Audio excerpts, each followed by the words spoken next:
paradrama tales. We raised him for 5 years. He called us mom and dad. We were told he'd be our son, until they took him back. No warning, no real explanation, just loss. And we were the ones left trying to explain it to our children. We didn't come to fostering by accident. It wasn't a sudden urge to do something good or a feel-good moment we decided to chase. It started with quiet questions over dinner. What if we could give just one child a safe place? What if our home could be more than just ours? We already had 3 little ones of our own, wild and wonderful, filling the house with noise and love and sticky fingerprints. But we also had space at the table, space in our hearts. I remember one night, my husband stood at the sink washing dishes after a long day. He turned to me and said, "I don't know what it would feel like to not be wanted. I don't want any child to feel that way if we can help it."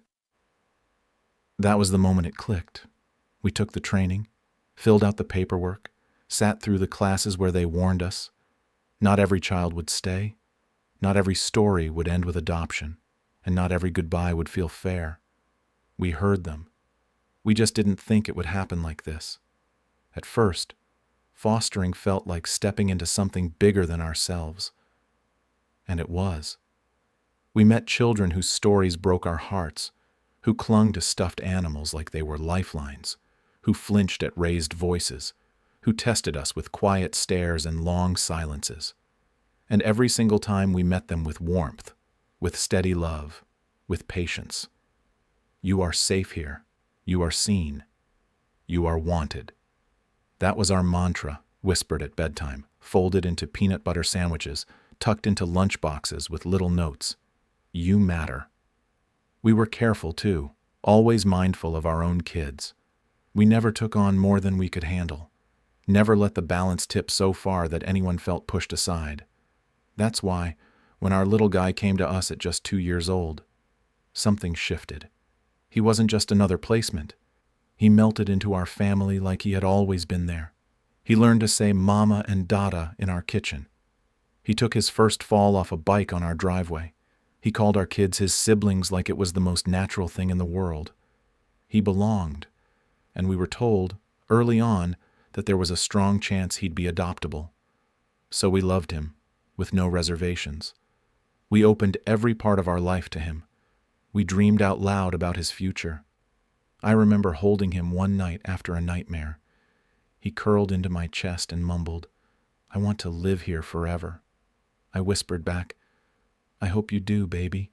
I meant it. We believed in the system.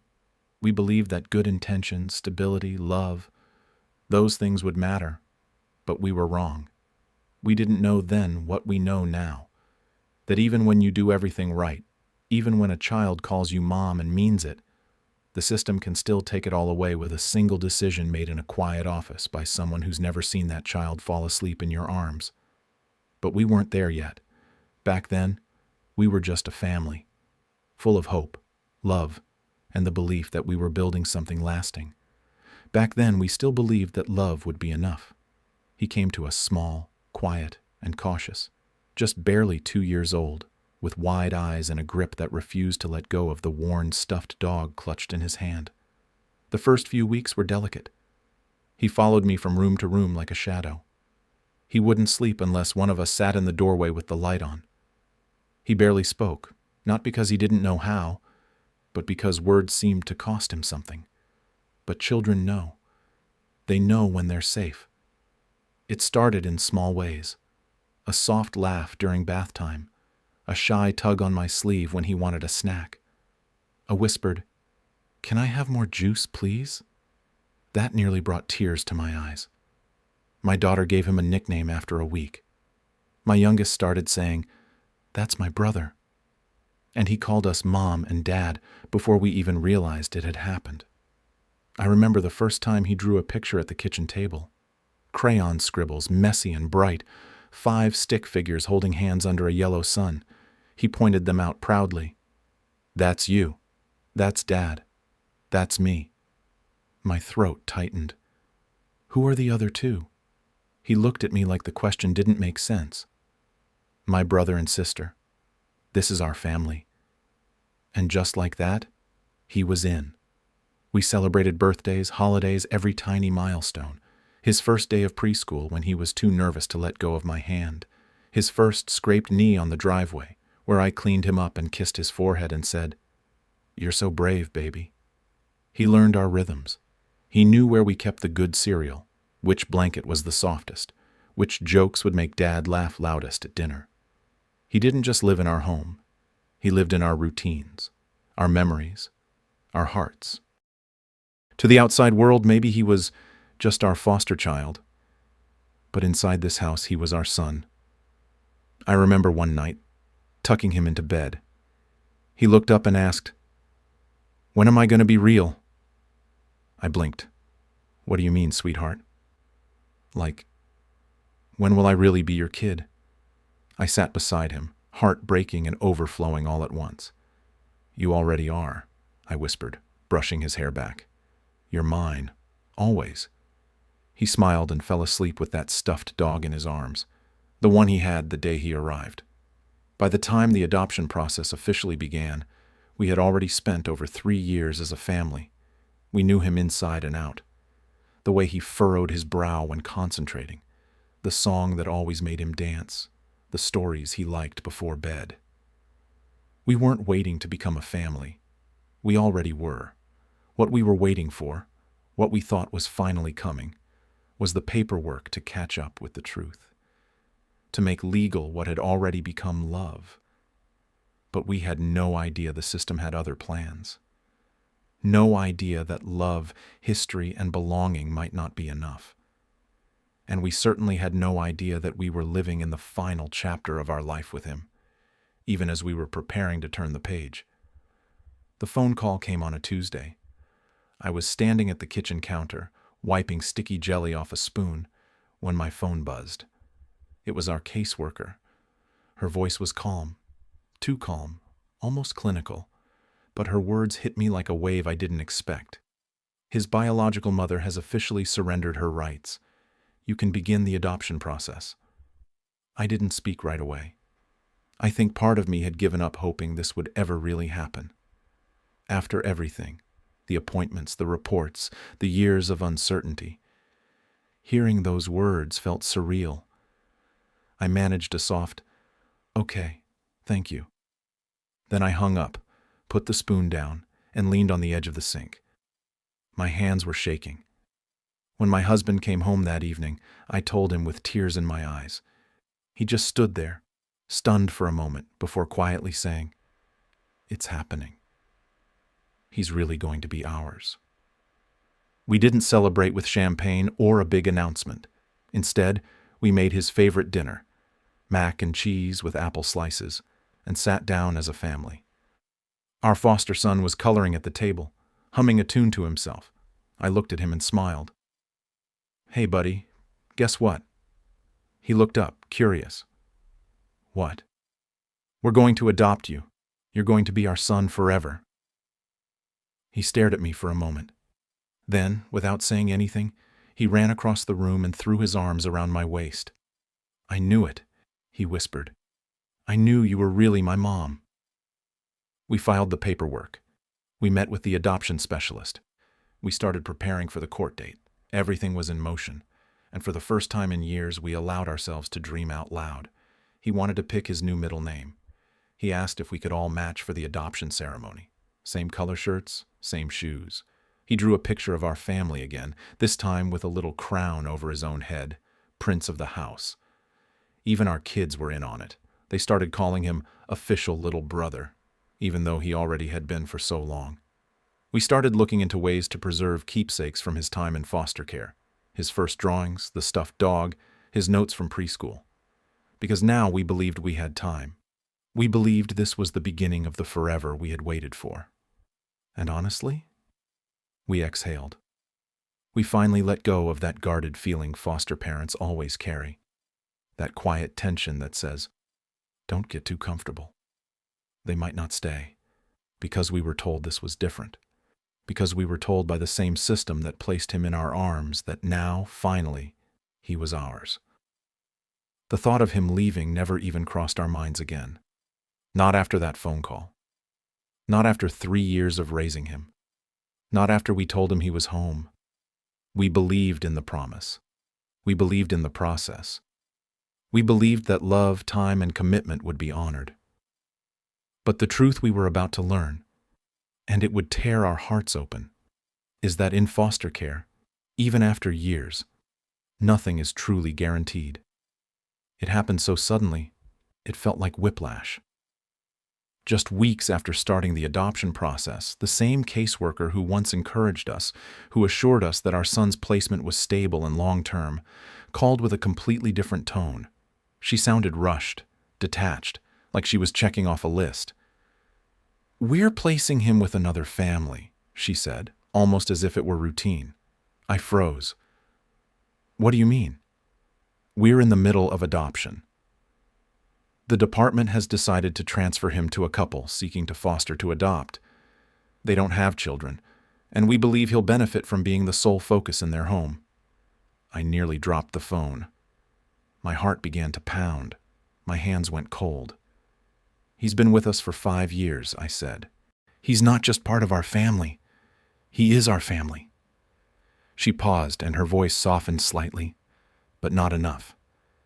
"I understand how hard this must be, but the decision is final." I couldn't stop myself. "He doesn't want to leave. He calls us mom and dad. He has siblings here. He thinks he's being adopted. He's excited. He's safe. He's happy. How can you justify pulling him away now?" Her answer still haunts me. "He's young. He'll recover. Kids are resilient." Just like that. Like he hadn't built a life here. Like birthdays, bedtime stories, scraped knees, school plays, none of it mattered. Like his heartbreak would be temporary, something small and forgettable. But it wasn't forgettable. Not to us. And not to him. When we told him what was happening, he didn't understand. "Why? I didn't do anything wrong. Do I still get to be your son?" "But you said forever." We didn't know how to answer. We were choking on our own grief. We held him as he cried. We cried with him. My husband, who rarely lets himself fall apart, sat on the floor that night with our son in his lap, whispering, "I'm so sorry, buddy. We didn't choose this. We would never choose this." Our other kids were confused and angry. "Why are they taking our brother? What did we do wrong? Can't we fight it?" We tried. We called every contact we had. We pushed back on every possible level. But the door had been slammed shut. The papers were already signed. The day they came to take him, he clung to the banister and refused to let go. "I want to stay home," he screamed. "Please, don't make me go." I have never heard a sound like that come from a child. A sound that belongs more to grief than to fear. And still, they took him. They didn't even let us pack everything. They said he didn't need much, that it was best not to make it harder. But how could it not be hard? We weren't just losing a foster placement. We were losing our son. Our children were losing their brother. He was losing the only family he had truly known. And the worst part? He didn't understand why. Neither did we. There is no funeral for a child who's still alive. No eulogy, no flowers, no gathering of friends offering casseroles and comfort. There is only silence, a bed that stays made, toys left untouched, a toothbrush in the cup that no one has the heart to throw away. After he was taken, our house felt hollow, not just empty, but wrong, like a picture that had been ripped in half and taped back together with the most important piece missing. Our other kids didn't understand. They kept setting out 4 cups at snack time. They kept asking when he'd come home. And each time we had to tell them again. "He's not coming back. He didn't do anything wrong. Neither did you." They didn't cry much, not at first. Children are resilient, they say. But what they don't tell you is that resilience sometimes looks like confusion, anger, and deep quiet. Our middle child asked if he'd been taken because he wasn't loved enough. Our oldest asked if someone might come and take her too. They all learned something that week, something we never wanted to teach them. Sometimes love isn't enough. Sometimes, even when you do everything right, it still ends. And for us, we grieved like parents who had lost a child, because we had, just not in the way people know how to talk about.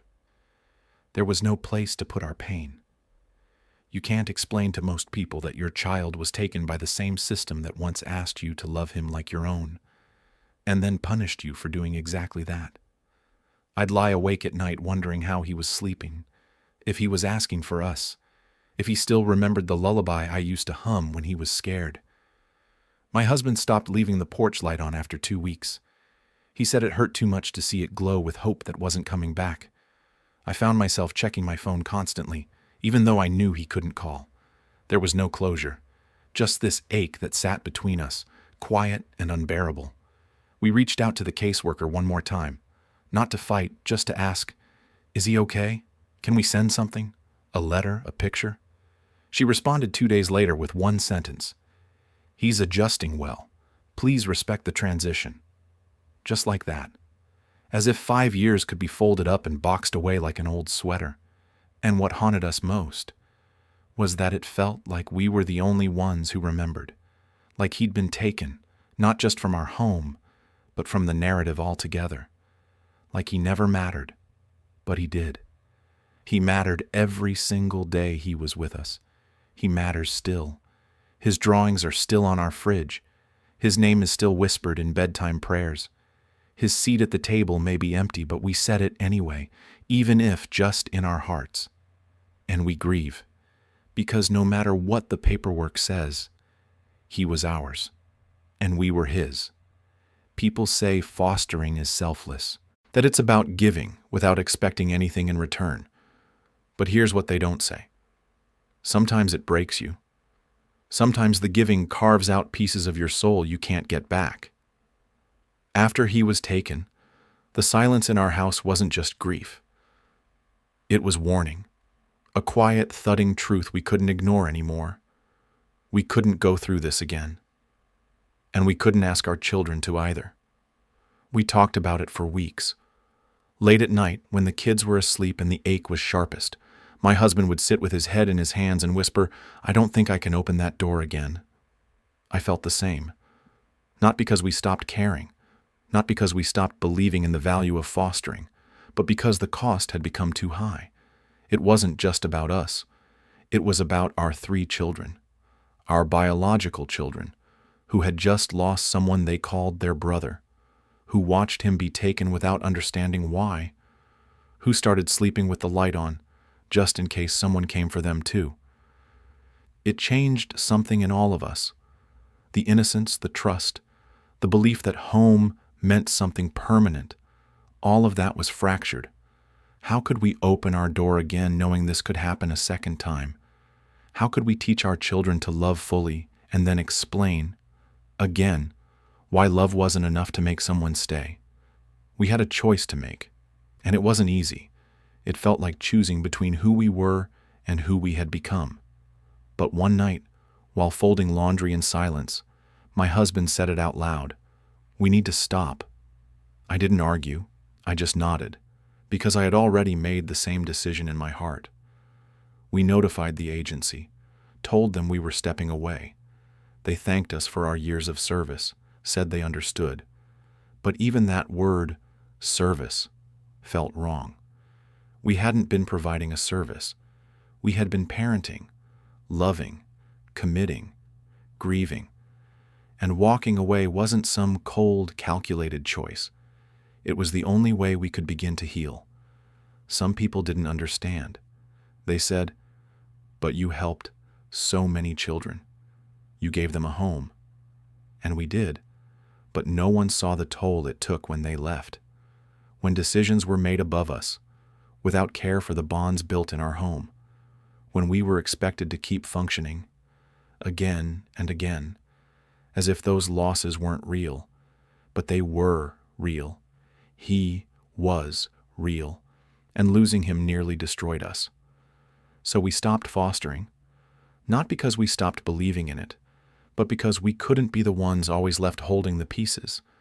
We told our children that we were choosing them now, choosing to protect what remained, choosing to give our family the time and space it needed to feel whole again. And maybe one day, things will be different.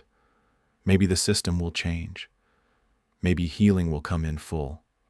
But for now, we're letting the wound breathe. Because sometimes, the bravest thing you can do for a child is to stop breaking yourself for a system that forgets they are more than case numbers. It took me weeks to talk about what happened, not because I was hiding anything, but because I didn't have the words yet. Grief like that doesn't come with a script. You learn to speak it slowly, between the silence and the tears. When we finally told our families, it was through a few careful conversations. One of them was with my brother, someone I trusted to understand and pass the news along gently. And he did. But the moment my sister-in-law found out, everything changed. She didn't call to comfort me.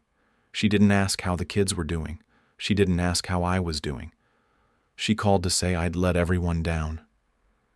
"You should have told me directly," she said. "I had to find out from someone else that you gave up on fostering? On those kids?" At first, I just stood there holding the phone, unsure if I'd heard her right. She was a former foster child herself. She, of all people, should have known the toll it takes. She had always been so supportive. Until now. "You know why we stopped," I said quietly. "You know what happened." "I know you had one bad experience," she replied coldly. "But there are children out there with nothing, and you chose to walk away because you couldn't handle the pain. Must be nice to have that choice." And that's when I realized this wasn't about us. This was about her own wounds, her own abandonment. She saw our decision not as a boundary, but as betrayal. "You don't get to lecture me about pain," I said. "We lost a son. Our children lost a brother. We didn't quit. We protected what was left." But she didn't hear that. She only heard that we had stepped away. And to her, that was unforgivable. "You have everything," she spat. "A home, a family. You were the perfect foster parents, and you just stopped. I thought you were stronger than that." Her words stayed with me for days. They dug deep, not because I believed them, but because a part of me feared she was right, that maybe stepping away meant I had failed, that maybe loving one child and losing him shouldn't have been enough to end it. But that's the cruel lie so many caregivers believe, that to prove your love, you must let yourself break again and again. And I couldn't do that anymore. I still think about what she said sometimes, especially on the nights when the house is too quiet or when one of my kids says his name. But I've learned something important since that phone call. There is no shame in survival. There is no cowardice in choosing your own healing. People who have never raised a child they didn't birth, who have never been asked to love without promises, may never understand what it costs to lose them. And even those who have lived through the system sometimes forget what it's like to live on the other side of the door. I still respect my sister-in-law. I still see her pain. But I no longer carry the guilt she tried to hand me, because I didn't walk away from love. I walked toward what was left of my family, and chose to keep it from shattering. People love to praise foster parents. They say we're strong, selfless, saints even. But what they don't say, what they don't see, is what it costs. They don't see the tiny shoes left by the front door that you can't bring yourself to move. They don't see your kids staring out the window at bedtime, asking if their brother will be back soon. They don't see you folding laundry and suddenly holding a t-shirt that still smells like him and breaking down in the middle of the hallway because you know he's out there, and you're not allowed to call. They don't see that you loved a child who called you mom, and then had to explain why you couldn't be anymore. So when people like my sister-in-law, or well-meaning neighbors or acquaintances, say things like, "But you helped so many," or "Don't let one bad case ruin it for you," I want to ask them, have you ever had to break your child's heart for the sake of another? Have you ever told a sobbing boy, "I'm sorry, I can't stop this," and watched his faith in adults crumble in real time? Have you ever tried to comfort your children when they ask why love wasn't enough to keep their brother home? Because once you've done that, Once you've lived it, you learn something no training ever teaches. You cannot keep pouring from a broken heart. And mine? Mine was shattered. I tried to be strong. I did. I kept telling myself it was just one case, just one child. But it wasn't. It was 5 years. It was birthdays and snow days and bedtime songs. It was little arms around my neck and whispers of "I love you, Mommy." It was real, and it left a scar so deep that I knew. If I let it happen again, I might lose the best parts of myself. Because the truth is, foster care doesn't just challenge your capacity to give. It tests your capacity to recover. And some people never do. Some marriages crumble. Some children grow bitter. Some families unravel under the weight of good intentions stretched too thin. I wasn't going to let that happen to us. I wasn't going to let another child enter this home when I knew I didn't have a full heart to give them.